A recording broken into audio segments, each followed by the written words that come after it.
Hey, what's up, everybody? This is Paul from Thinking Christian, and in this video, what I want to do is give a response to Majesty of Reason's response, to Trent Horn's response, to Stephen Woodford.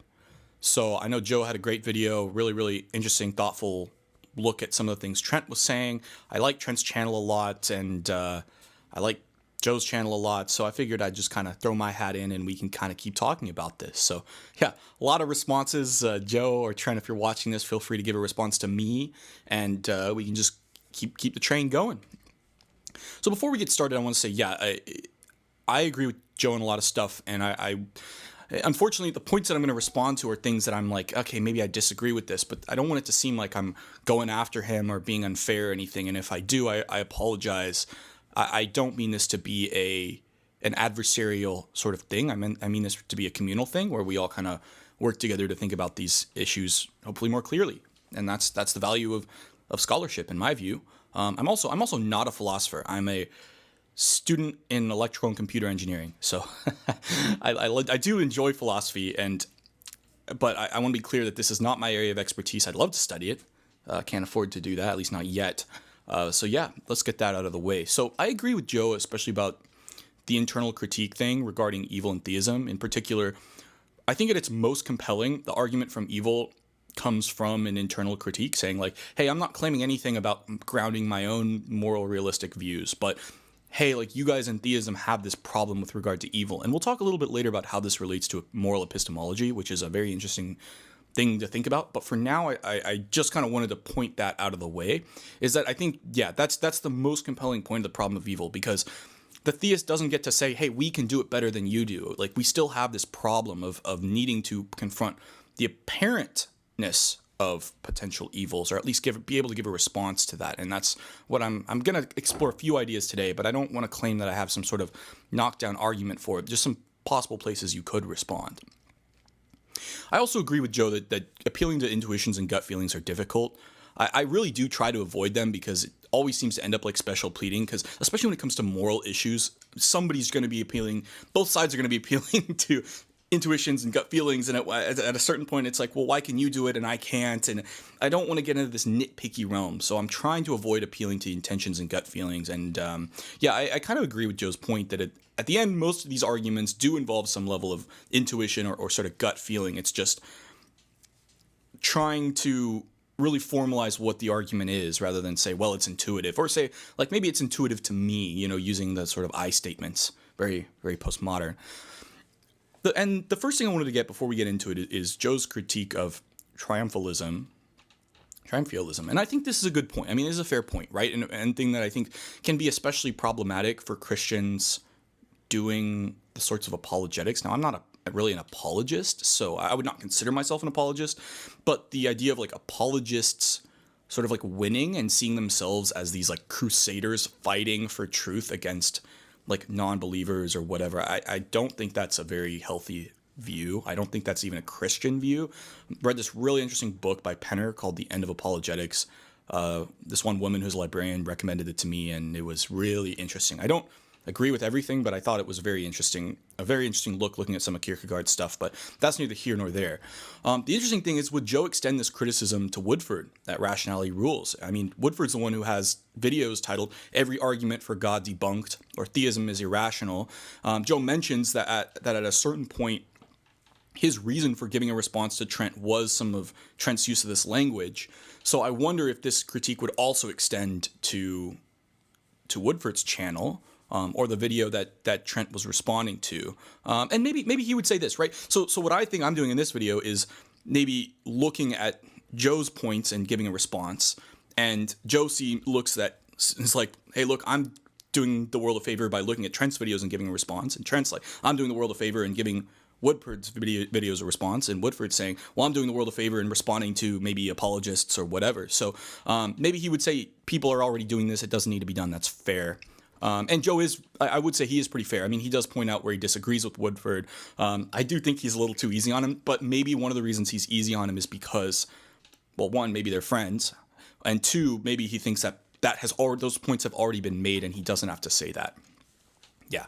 But once again, I really do find it pretty unproductive when theists and atheists make these large sweeping claims about things being irrational, especially when it's used with this charged language. Like, I have heard interesting like arguments using these terms, but it's in a very like neutral, scholarly, respectful zone where you say, hey, I think this is irrational because this, and you never feel like you're being attacked. You don't have to be defensive. It's just like, like, let me consider that. So outside of those types of debates, these wide sweeping claims and these really like, I don't know, very polarizing language, or very just kind of hyped up language, I don't know if that's conducive to good scholarship. And I would say the same thing in my own field when people say, oh, we've solved this problem here. And it's like, really? Like, people have been working on this all this time and you come up with this solution. Like, maybe they do. And there is a space for that, but it kind of waters it down when everyone uses that language. The first claim I wanted to address is when Joe says a majority of professional philosophers, and especially meta-ethicists, reject God as needed for objective moral truths. Now, I know Joe doesn't mean this to be an argument to authority, or at least I'm pretty sure. I think what he's saying is there are a lot of professional philosophers and meta-ethicists who don't think that God is needed for objective moral truths, and they have reasons for doing so, and we should look in these reasons. And he does provide them, which is, I think, really, really interesting, and we'll go into that in a little bit. But I'm curious about this claim itself. Like where Joe is, I'm not doubting that this is necessarily true or not. Maybe I'm a little bit skeptical, but I'm wondering where there's like a survey that's done. The closest survey I can think of is a really famous one done by Chalmers and Bourget in 2020. I actually got to talk to Chalmers at the last conference I went to. It was an AI conference. It wasn't even a philosophy conference, but we were talking, and I cornered him and harassed him about, not really, but we had a really nice conversation, and he recommended some books and stuff to me. But in this study, what they found, and this is the repeat of one they did before, and one thing that's interesting, so moral realism, the number of philosophers, I think these are like philosophy professors who voted that they believed in moral realism, actually went up from 50 some odd percent to 62.1, 26.1 voted no, and then 11.8% voted something else. And likewise, 17.7% said yes to theism, 66.9% said they were leaning away from theism. So this isn't saying I'm an atheist per se. This is just lean towards theism, lean against theism, or something else. Maybe this would be like panpsychism or something like that. So even with this data, I think it's unclear, if this is the only study that's being used, that a majority of professional philosophers and meta-ethicists actually reject God as needed for moral truths. Because I would guess that a majority of the theists would likely say, yes, God is needed for moral realism. And then, so most of the moral anti-realists in that 26.1% would probably think that if God existed, this would be the case. Now, I am kind of extrapolating from some of the work I've read by people like Mackey, things like that, but maybe you can make a case from this data, but I don't think it's clear. So maybe there's another source. And Joe, if you have that source, I'd be really curious. I mean, that's really, really interesting to know. I mean, and especially what their reasons are. The first thing I think we need to do that Trent and Joe are kind of talking about is being able to differentiate evil from gratuitous evil. And this isn't a point that I'm not really trying to like refute anybody here. It's just, this is, I think, would be a helpful thing.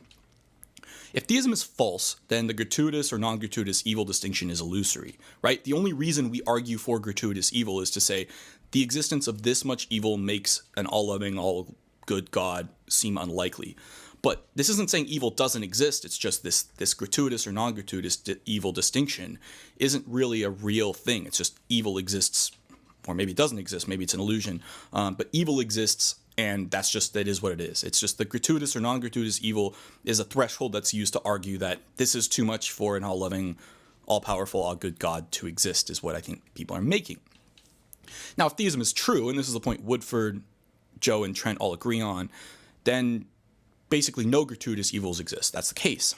And I think one of the questions we can ask is, in which case can we even begin to determine or differentiate gratuitous from non-gratuitous evils?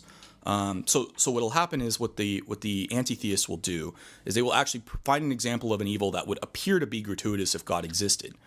Now, of course, Woodford's right in the sense that theism bears the burden of proof of saying no matter what evil you find, it is not gratuitous. But if the atheist is presenting a possible evil that is an example to them of gratuitous evil, they bear the burden of proof of saying that there is no reason God could allow this evil for some greater good.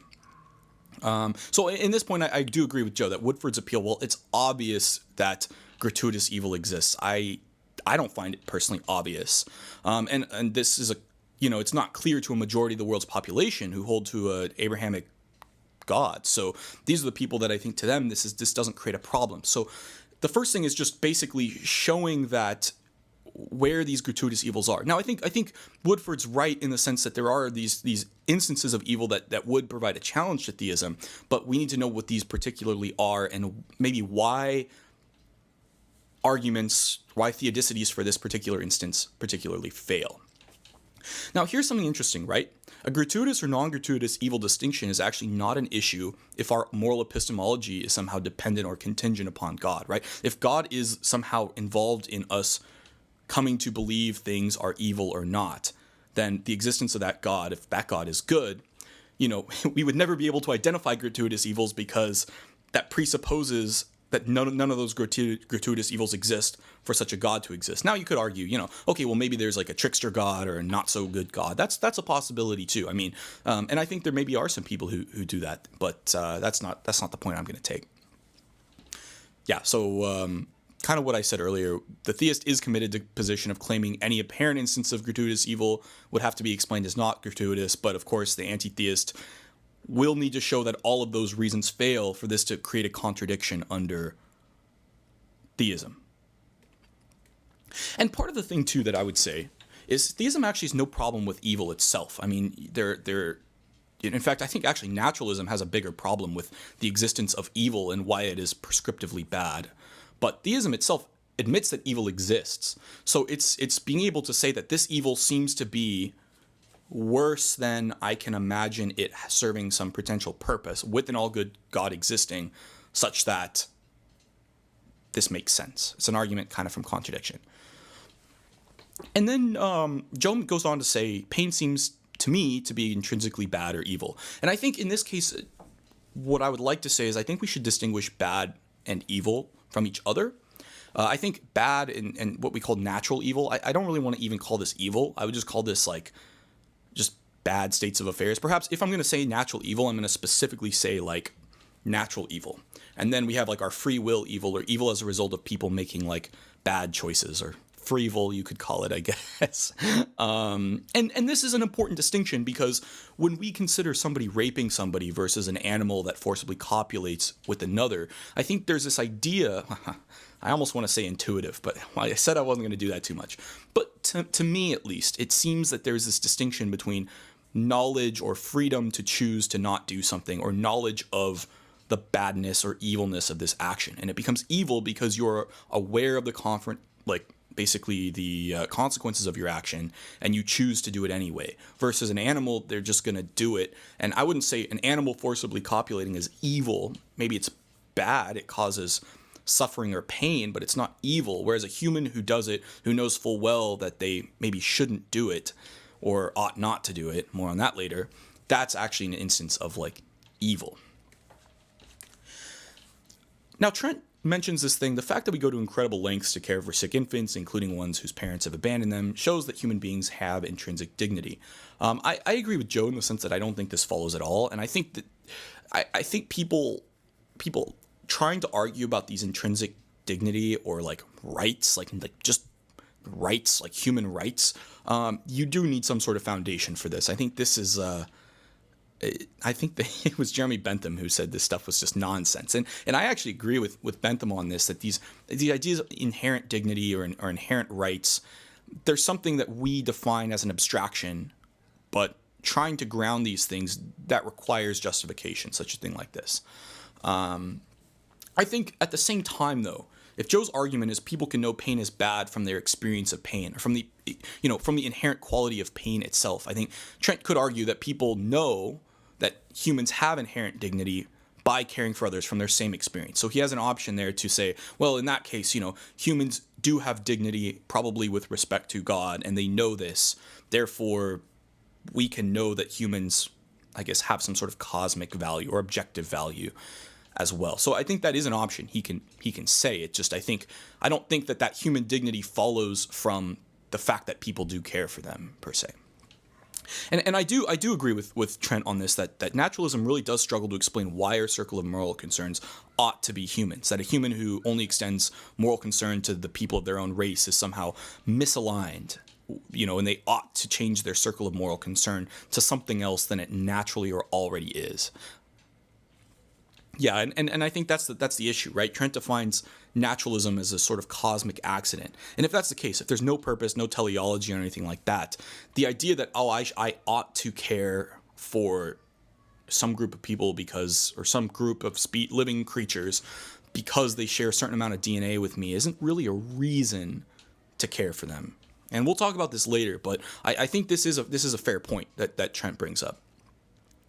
And then I want to talk a little bit about theodicities. So the first theodicity that I guess Trent and Joe talk about is free will. Now Joe says the value of morally significant freedom doesn't appear to outweigh the bads associated with it. And, of course, appearances can be deceiving. I don't see a problem, but obviously if somebody does, then we need to address what that problem is. One of the things that Joe says is we don't let people rape other people when we can stop it. In the sense that, we don't allow people to use their free will to do other bad things to other people or even evil things to other people. And that's true, but I think we do allow them the option of doing it. We don't stop their free will. We can only convict them of a crime when they actually do it. And if you've never seen Tom Cruise's Minority Report, this kind of goes into this sort of issue. Can you actually, if you're able to predict with a certain accuracy that somebody's going to do it, can you actually do this? In theory, there are a lot more things we could stop if we didn't value free will. We would lock up people that we even had a certain probability threshold that we thought they would commit a certain crime. But we don't do this. In fact, even our whole legal system in the United States is set up to really let a lot of free people or a lot of guilty people go to keep innocent people from being punished, which I would argue that's an instance of respecting freedom or free will in a certain sense. Yeah, so in a certain way, we think free will isn't valuable enough to outweigh the costs associated with its misuse.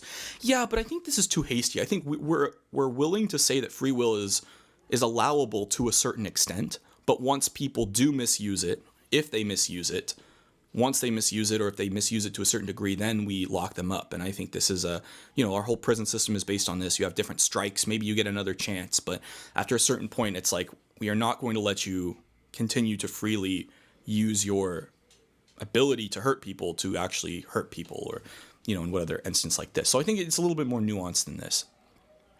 You could say maybe we allow some level of free will, but we do cap it at a certain point. And this goes right into the issue about gun control, right? We allow people to own certain types of guns, but not like massive machine guns or whatever, like automatic weapons. This was a legal battle, but it was a legal compromise in a certain way to say, okay, we're going to let you have guns and the freedom to use guns, but we're not going to let you own like missiles and atomic bombs and things like that. But I think the atheist or the agnostic can ask a fair question here.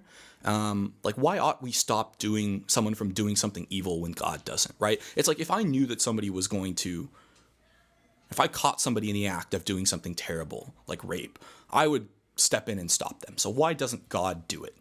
And I think that the Christian answer is God works through us to actually stop suffering and comfort those who are suffering. Like, it is good for us to be a part of this process rather than God just intervening and we don't actually benefit from that growth.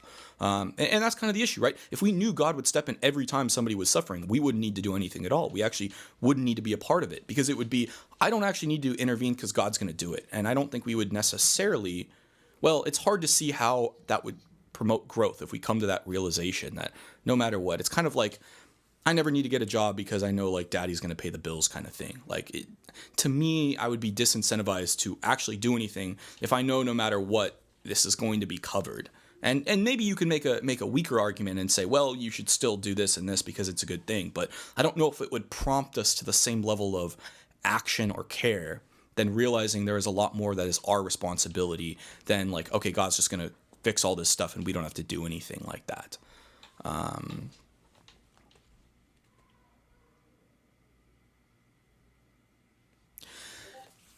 Now, one thing that's interesting, like people who have gone through just immense suffering often say God has stepped in on their behalf, right? So even saying that that, oh, like God doesn't do anything to help people.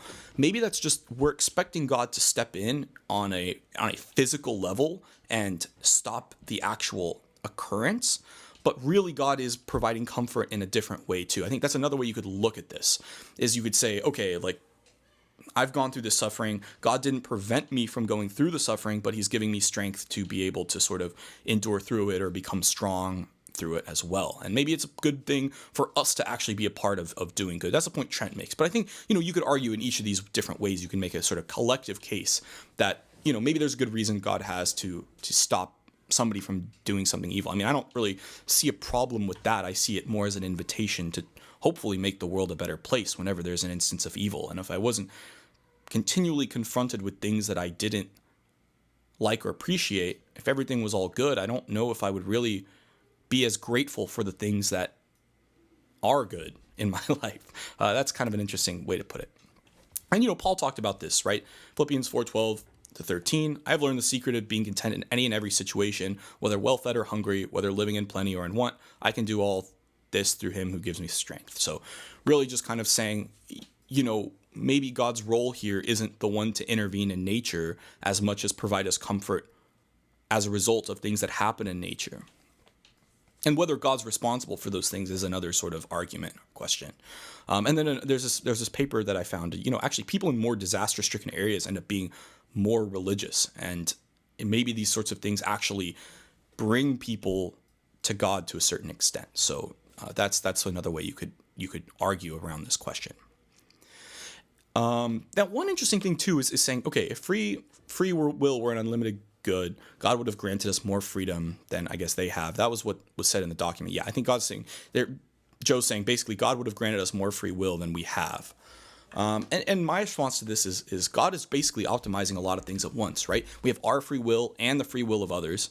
And if you remember from the Matrix, there's basically this idea, well, originally the Matrix allowed people to really control the world they were in, but then it kind of broke things for other people. So it was better to let everyone be like a passive observer and give them like less control. And the way I would respond to this is like optimizing an objective function that has a lot of different constraints you have to meet. And if God is optimizing all these constraints, then it makes sense that he would limit our free will to some like middle area where we have enough free will to do some amount of evil, but not, I think the example is like, you don't lift a finger and 10 million people die or something like that. So I think that's a possibility as well. And you could even argue that the ability for people now to press a button and kill like, millions of people maybe is a result of evil, or you could argue maybe there's institutional evil or these sorts of things as well. I wouldn't necessarily go that far, but I think people could make that case, and it's an interesting case.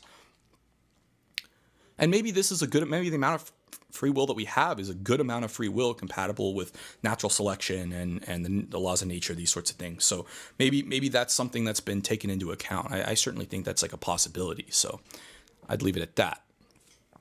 Now, one point that's really interesting is the quote. So similarly, God would very plausibly limit our moral responsibility till we are worthy of it via freely developing the strength of character to handle it and take it away when we abuse it too much.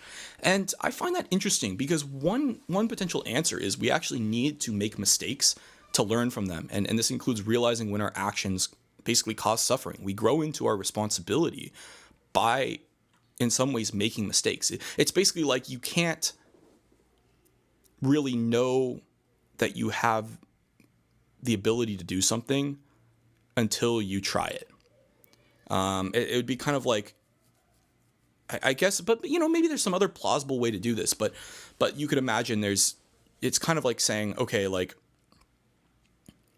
it's kind of like you have training wheels on your bicycle, and at a certain point you have to take the leap of faith and try riding your bike without the training wheels to know that you're not there. Now, if you want to argue that maybe it seems unreasonable that so many people can do so much stuff that causes suffering, that it would have made more sense that God restricts our ability to do this. But then again, it seems like in some ways we've kind of created this for ourselves, right? Young people aren't able to vote or to drive or to make certain decisions revolving, at least in the United States, alcohol, sex, drugs, things like that. So I think in a certain case, we recognize that people do need to develop a certain level of maturity to do these sorts of things. And in another case, yeah, that would be the other things. Maybe we would never need to develop it if it was the case that we only got it once we were mature enough to handle it. And I would say, I think we learn from our mistakes by making them and not by God interfering, right? I think you look at the Holocaust, right? And people use this as an example of theodicy. Why didn't God step in on the Holocaust, right? God could have overrode Hitler's will. God could have just snapped his fingers and wiggled his nose and Hitler would have died.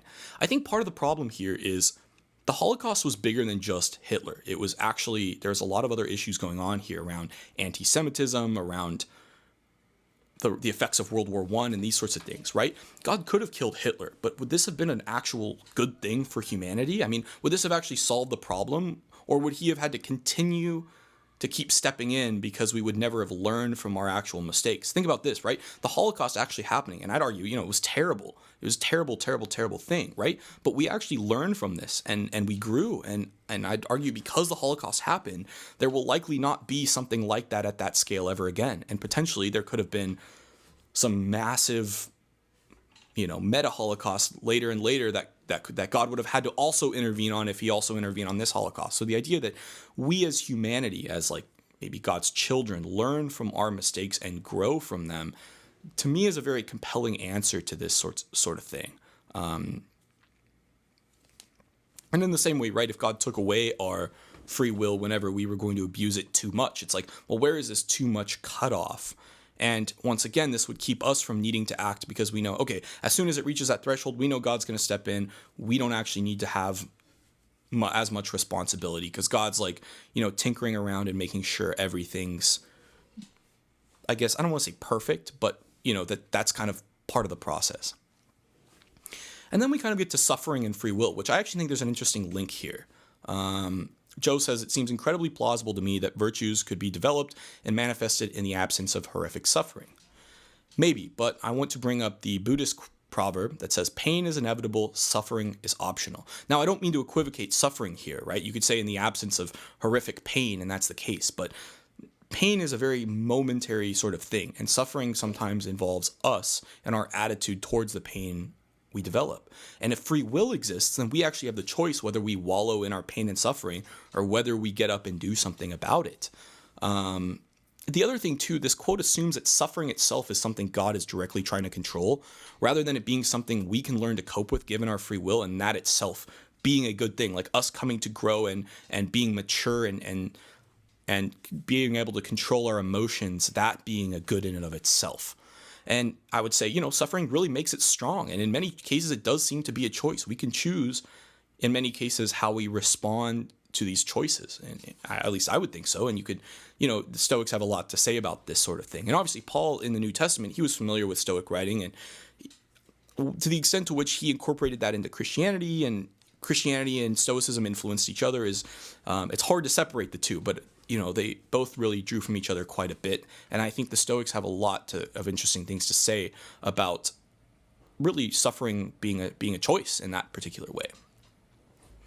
And I'd say, you look at James 1:2, there are plenty of us who look at hardships with gratitude. It's an opportunity to get stronger. It's like going to the gym. You're never going to get stronger and bigger if you don't really push yourself and test yourself to a certain degree.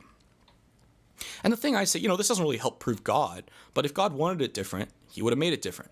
If God exists and he wanted to intervene, he would have. And God helps those who help themselves.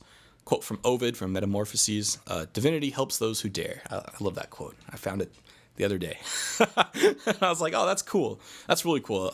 Really not a Christian quote per se, but I think you could definitely incorporate it with Christianity. So the point I'm trying to make here is, to what extent is suffering our own choice? Pain, maybe not so much, but continued suffering, to what extent can we actually control the amount of suffering we experience based on just our mindset through things like prayer and meditation, these sorts of things? I think that's maybe God allows suffering because we can eventually learn how to deal with it, and that in and of itself is a good thing. So repeating myself again.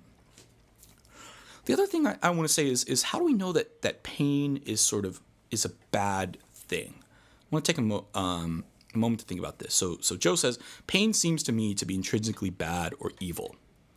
Now, this is going to shift a little bit into some more meta-ethical things. Now, moral objectivity, I'm defining this as the idea that moral truths are mind independent. Now, you could argue whether or not this is independent of the mind of God, and I don't really want to get into that because that's a different discussion, because there's a lot of other things there. But let's just assume that moral truths are mind independent for created minds.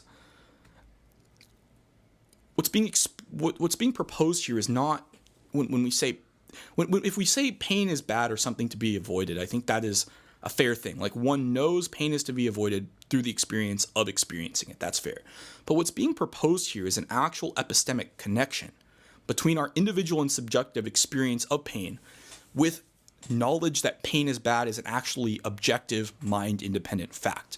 So what's actually being proposed here is that our experience with pain affects our mental faculties in a way that we can assent to propositions that pain is bad is some sort of objective, mind-independent fact. And I think really the assumption that requires justification is, why is it we can trust our conclusion pain is bad is an independent, mind-independent fact, as opposed to just being dependent on our inner subjective experience with pain itself. I think it's fair to say, if you don't want to avoid pain, you're not actually experiencing genuine pain. That's a fair thing to say.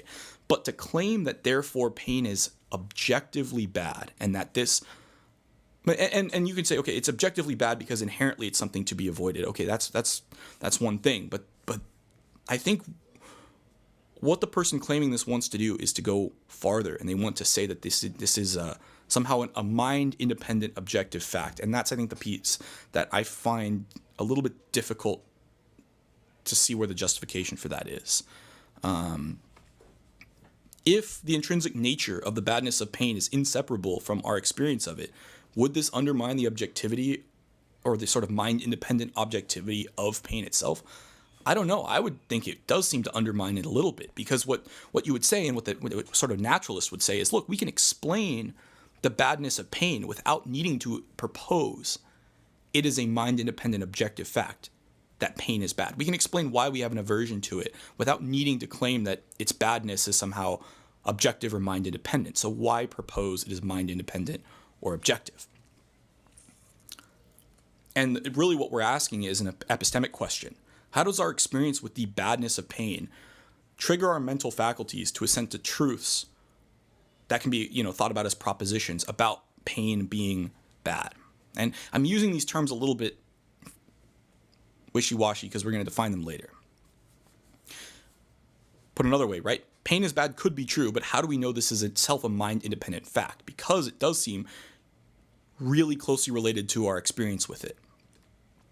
So let me try explaining this a different way. Our experience with pain itself gives us reasons to try and avoid it. I think this is I want to say this is clear, but at least I think Trent and Joe would agree with me on this. So if this isn't clear, I apologize.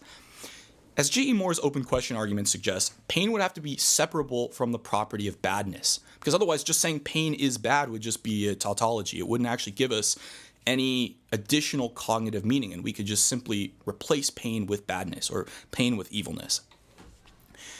My claim is, when we say something is bad, we're actually ascribing a prescriptive nature to the act itself. So our experience with pain gives us reasons to avoid it. And me saying pain is bad is basically saying one ought not to experience pain. That experiencing pain itself is a, non-ideal state of affairs per se.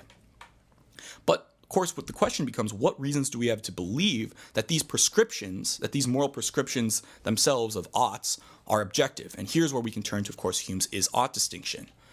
And under naturalism, it is difficult for me to see how one ought to avoid pain is an objective and mind-independent fact, since pain seems to be a mind-dependent experience. Now, maybe you could just posit this in a specific way, but I'm trying to explain why I find this to be a problem. Now, I think theism has a lot of different options, and we'll talk about that in a minute, of getting around this problem. But this is an interesting question, right? Where would we find such an ought? How would we know it to be true? These are all really interesting sorts of questions.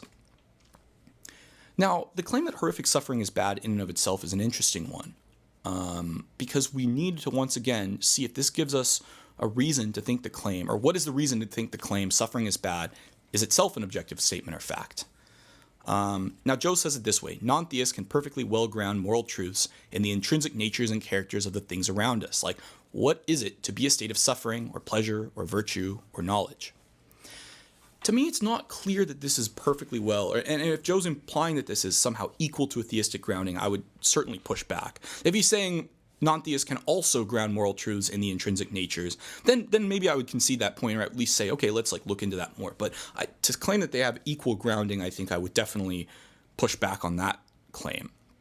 I myself experience pain, and I understand by my experience of pain that it is something to be avoided. But I experience other people's pain and other creatures' pain different than my own. If someone wants to claim I ought, once again, notice the prescription here. If someone is saying, Paul, you ought to care about the suffering of others and step in and do something about it, which I don't experience the same way I experience my own pain. I don't experience an aversion to other people's pain the same way I experience an aversion to my own pain.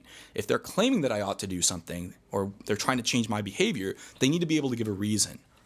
Especially if they're claiming this as a sort of objective fact.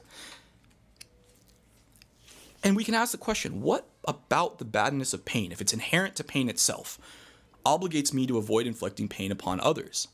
If we're grounding moral truth in the intrinsic natures and characters of the things themselves, like Joe is saying, why does this give me a reason to not want to do it? You can say, okay, pain is intrinsically bad, that's why it's something that should be avoided. Okay, great. But does that give me a reason not to try to equalize pain in this utilitarian way? Say I'm a slaveholder, right? I own slaves. I recognize that me holding slaves is imparting and whipping them or whatever is causing there to be pain on behalf of the slaves that I own. And I can recognize this. If this pain is just bad because of the nature of pain itself, that's still not giving me a reason to not have slaves. I can recognize, yeah, it'd be great if I didn't have to cause pain on my slaves. I would rather not cause pain on them. But still, it's not necessarily motivating me to act in a specific way, because what's going on is the prescriptive authority of the badness of pain is coming from the pain itself, which doesn't have any mind, it doesn't have any ability to create any accountability for me. So we're kind of stuck in this area where it's okay, pain's bad because we feel that it's bad, and we can even say that's a fact, but I still don't see how that would necessarily motivate me to act or get us to the robust type of moral realism that basically gives us justification for behaving a certain way or changing our own behavior. I think that's the point I'm trying to make here. The other thing I do is just challenge this idea that God is this utilitarian being that's doing some sort of hedonistic calculus. Draper makes a really compelling critique of God via natural selection, and he basically says, and I find his critique actually very compelling, where he's basically look, natural selection is a bloody enough process that it seems that an all good, all-knowing, all-loving God would not use natural selection to create stuff. I used to think this was a much more compelling critique than I do now. I'm not saying I think it's still, a very interesting point. But the thing I would say is God obviously has no problems using suffering to achieve his goals. If you're a Christian, you're going to believe that the suffering and death of Jesus was actually used for a much greater purpose in the grand scheme of things. The thing I'm trying to say is perhaps God is optimizing something else than simply our experience, our mental experience with pleasure or pain. There could be other goods, there could be other virtues out there, like knowledge of God, like us growth itself could be a virtue, could be a good thing. Us going from taking our suffering and sort of weaponizing it and using it to make the world a better place.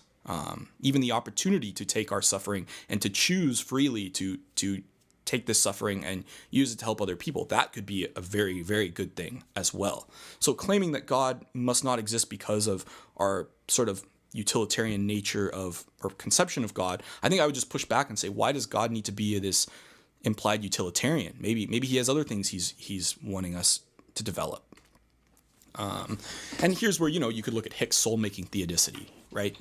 Being strong and growth being good things rather than just the feeling of good things. And I think you can even make a historical argument here that our idea of just feeling pleasure, like pleasure equaling good, is actually probably a product of modernity, I would say, and a product of a very secular capitalist nature that really wants us to feel good now, in a sense that that's going to make us spend money to buy stuff, rather than necessarily it being the case that, hey, maybe there are greater spiritual goods beyond states of affairs that make us happy, that release serotonin and endorphins, these sorts of things. So something else I would say.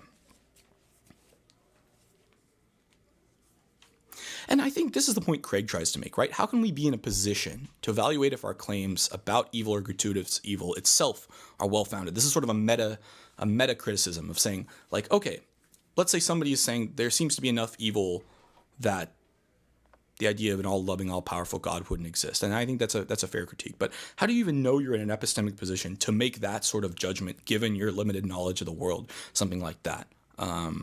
That's, I think, another thing you can say. And I know that's where Craig goes, is he just thinks we're not in a position to make a call like that. Now, the point that Trent seems to make is the price of having an ecosystem that follows natural laws is maybe the types of suffering we have. And Joe says, well, God could alter the psychopathically laws which connect up animals' conscious states with their physical states. Yeah, that's true. And I would bring up, Nagel's book, What Is It Like to Be a Bat? Part of the problem here is we don't understand what it's like to suffer as another animal or another creature. And one thing you could say is, because we don't understand that, it could be the case that God does intervene whenever animals or humans experience a certain level of suffering, so that their conscious experience isn't one of gratuitous suffering. So even if God was this very utilitarian brain state Sam Harris-y kind of guy, he could still be intervening in this particular way, because we still don't understand what the mental state of suffering is per se. I mean, you can argue that, okay, well, these brain states look like brain states involving to suffering, but whether or not we can actually describe our conscious experience and reduce it down to brain states is an additional assumption, and one that certainly hasn't been demonstrated to the point that it's unequivocally true. And the other thing, I would say too, well, maybe animals do suffer, but if they didn't understand their suffering, maybe it would lead them to not value their life as much. Maybe it would lead it to more death. Maybe suffering is a part of valuing life. I think, Craig's response is we aren't in a position to claim we know. And while my idea of God intervening whenever people experience enough suffering, I would say it's probably a little ad hoc, but God could have good reasons for not magically rewiring their brain. He could have other good reasons for letting natural selection run its course, for things basically having mutation and reproducing. So, and that creating a big diversity, biodiversity, these sorts of things, that's like beautiful. There's some sort of aesthetic beauty and value to that as well. Now, when Joe says you could easily have ecosystems following natural laws without any gratuitous evils, I would also push back here. First of all, it assumes we already have gratuitous evils. So it's, once again, the person arguing this needs to demonstrate that one of these is a gratuitous evil. And I think it also, once again, it assumes God wants to micromanage natural selection rather than natural selection running its course and that being a very good thing for the development and diversity of life. And even Draper himself, who was the one who brought this up, I think, says this doesn't create a logical contradiction, a logical problem of evil. You can make an evidential, maybe a probabilistic one, but definitely not a logical one here. One of the points, I think Joe makes this point, that God could have created without using any evolutionary means, avoiding millions of years of agony. The thing I would also push back on is, really, is it all just agony? I mean, most people find their life worth meaning and worth living. They do find meaning in their life, even in like the most deplorable situations. This comes from a book, The Happiness Hypothesis by Jonathan Haidt, which I would really recommend. Great book.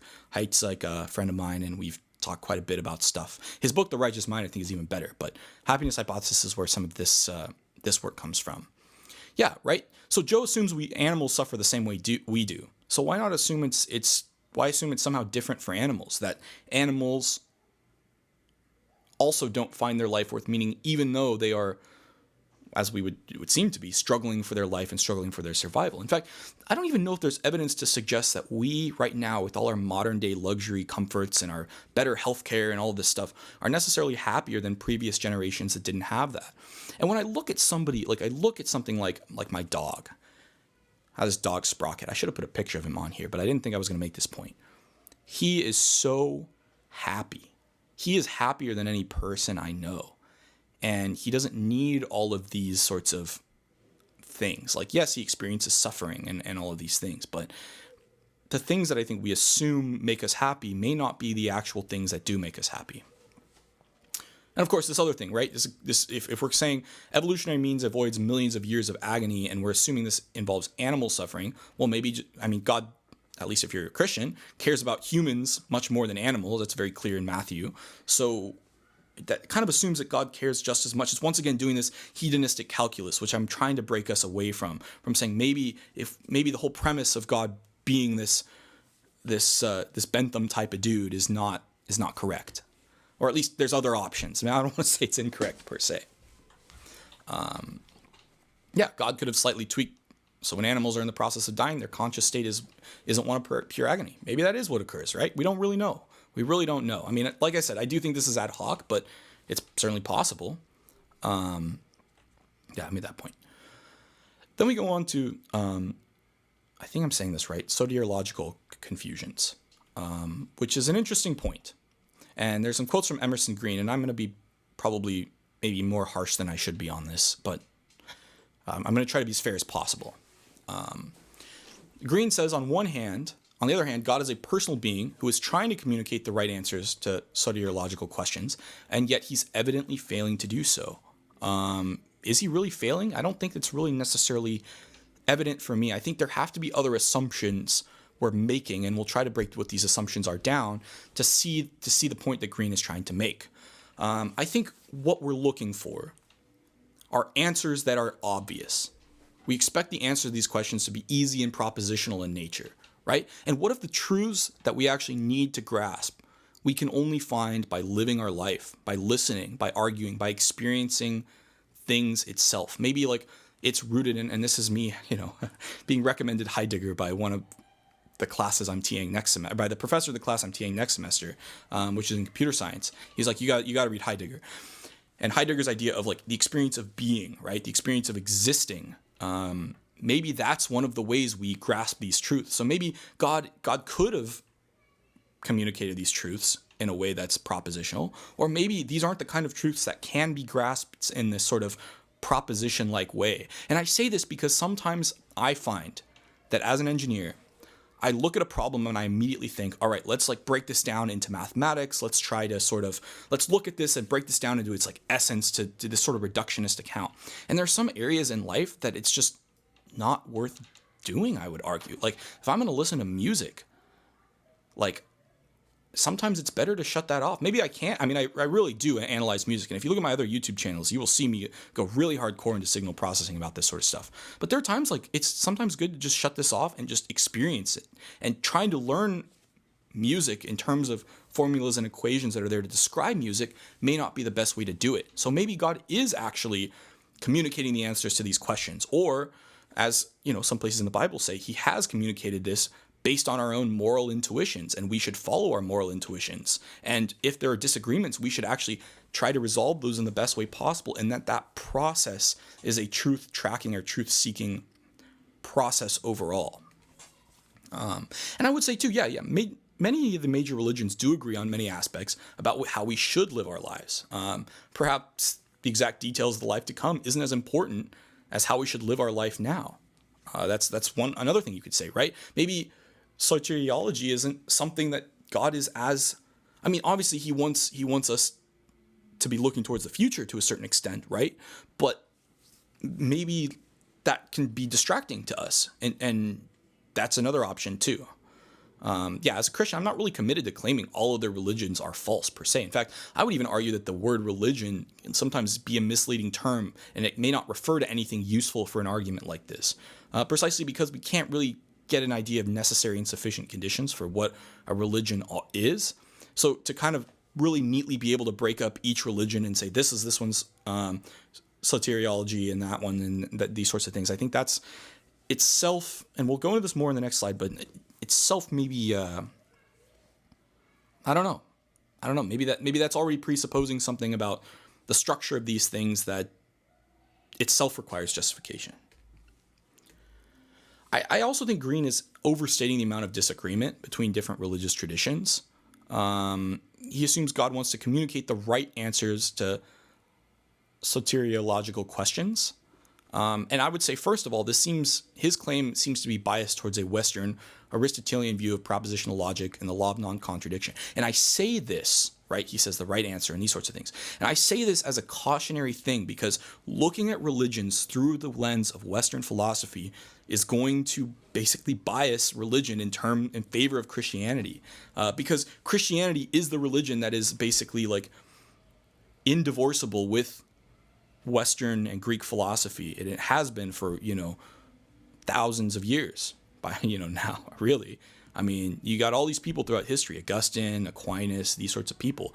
So if you're trying to look based on our logical and metaphysical and philosophical system through this lens at other religious views and traditions, I think you're going to end up maybe not understanding them on their own terms. Buddhism and Hinduism, I have two papers here, actually accept that there are true contradictions, which those of us in Western philosophical tradition are going to say, no, the law of non-contradiction holds. We can't have contradictions, but these admit that sort of thing. So if that's the case, right? Well, if Buddhism and Hinduism are possibly in some cases admitting that there are, true statements that are both true and false, well, now we need to think about soteriology in respect with those philosophical systems. To a certain case, here's the question: can their views in this manner be separated from their philosophical views? Maybe not. I would even argue that the idea of trying to separate Western philosophy from Western religion is itself a product of modernity, and this has been challenged at length. And I say at length because I've been reading through Charles Taylor's A Secular Age, and my God, that is a long book. It's very good. The audiobook is like 42 hours. And I have, I mean, it is like a tome, right? But it's very, very good. But I think really challenging our own viewpoint on this matter is a very interesting sort of thing, right? Are we already presupposing certain systems that is inseparable from Christianity to try to look through other systems? And how would we do this? I mean, that's its own question. And then the last thing I'd say, the big three monotheistic religions agree on many points. Sikhism, Baha'i faith, and Chaldai are not far off, and these are from all over the world. In this case, about specifically, heaven and hell, these sorts of things. A buddy of mine is Sikh. He goes to a Sikh temple, and we've, I work with him, so we've had these long drives and just talked at length about these sorts of things. And it was amazing to me. And I'm not trying to do any sort of parallel mania or these sorts of things, but it was amazing to me how similar our religious views were. It was really cool. It's really neat. I've been to a number of Sikh Indian weddings and Muslim Indian weddings, and even the wedding traditions themselves. I mean, you could argue, they're Western influenced or whatever, but themselves are actually, there are differences, but a lot of those differences are maybe differences in culture and not in the underlying practice, these sorts of things. So once again, I think, more argumentation is needed. I don't think Green's incapable or facing an uphill battle per se, but I do think he would need to be more clear about these things, and perhaps he is. He says God could have done this, right? He could have communicated these truths in such a way that there's no ambiguity, designed our minds such so we naturally intuit the answer. And I'm not trying to strawman Emerson's point, but I feel like this is in some ways like asking, why can't the teacher just tell me the answer? Why do I actually have to work for it? Once again, presupposing that knowledge is separable from epistemology. That we can just know truth without actually experience the process of thinking about things as a way to ascertain truth, right? It doesn't matter if you get the right answer by accident. What matters is that you get the right answer and you know it's the right answer. So maybe we each need to come to understand that the truth is the truth, and that process of understanding, once again, the growth into understanding is itself a good, moral thing. And maybe having to choose to accept truths is a good thing as well. I don't know. That's an interesting question, right? Do we choose what truths we find compelling? That's a weird question. I think there's also a thing here of not just saying I'm ready to listen, but actually being willing to listen, right? Some people claim that they're open to hearing a certain thing, but it's very clear that they aren't. I think this goes into the sort of faith works distinction. It's like you claim that you know God, but if your actions don't show it, is it really fair to say that you actually believe this stuff? Interesting kind of question. And here's the thing: what are the truths God wants us to be unambiguous about? I mean, that's the question that we got to ask. It could be that God wants us to figure these truths out, and this is, coming from my Christian bias, by listening, reasoning, experiencing the world through this overall process of different ways of coming to truth, rather than just like having God beam the right answer down to us, and we never have to do the work itself.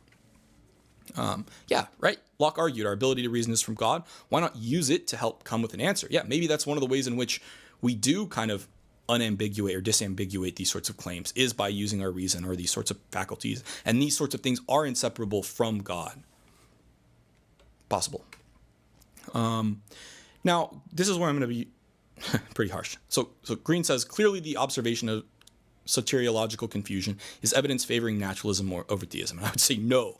Not at all. Naturalism offers its own soteriological view, and it offers one that claims all the rest of them are wrong and adds a new one into the pot. At least all these other ones do seem to agree on many of these other points about there being an afterlife, about wrongs being righted. You can make all these sorts of things, right? But what naturalism is doing is it's literally saying every single one of you that has ever made a claim about this that involves any sort of supernatural stuff, afterlife, I'd even argue moral value, they're all wrong and this is the right one. And I'd say this does nothing to solve the problem of disagreement, because it's even more in disagreement with what a majority of people throughout history and currently view than any of these individual religious traditions themselves. Or, I mean, at least that's a claim I'd make. Need to back that up. At least there's some people that try to claim there are ways of resolving disputes between religious traditions. These are, people like John Hick and there are a lot of people, and I think in Christian and Catholic circles who would argue, yeah, like maybe it's possible that there are these sorts of other ways people come to know God in regard to general revelation that's culturally biased. But naturalism is, like, to me, seems to be the most stringent of them all, by claiming unequivocally these are all wrong. And the analogy I'm giving here is like, look, there are 14 competing standards, and this is from XKCD, right? Oh my gosh, we need to develop one universal standard that covers everyone's use cases. It's like saying we need to resolve all of these differences, and what we're going to do is claim that they're all wrong. And now you've just added another one, and there's more disagreement. So I understand Green's point here. I understand his point that, like, the fact that it is ambiguous about what the afterlife is may give us a reason to doubt that the one that we have is necessarily the true one. But I don't think the solution to that is throwing them all out or accepting that they therefore all must be false. I think what matters then is you then start actually doing the work to look into these different traditions and find what is true. And maybe there are common lines of truth across these different traditions. And I'm thinking of that, the blind men and the elephant, each one's maybe feeling a certain part of it. I don't know. I mean, that's just a possibility. And then I want to move in a little bit about moral teleology, which is the point that Trent seems to be making. He seems to be making a moral argument from teleology and trying to find, if this is not what you're doing, I apologize, and please go in the comments and correct me.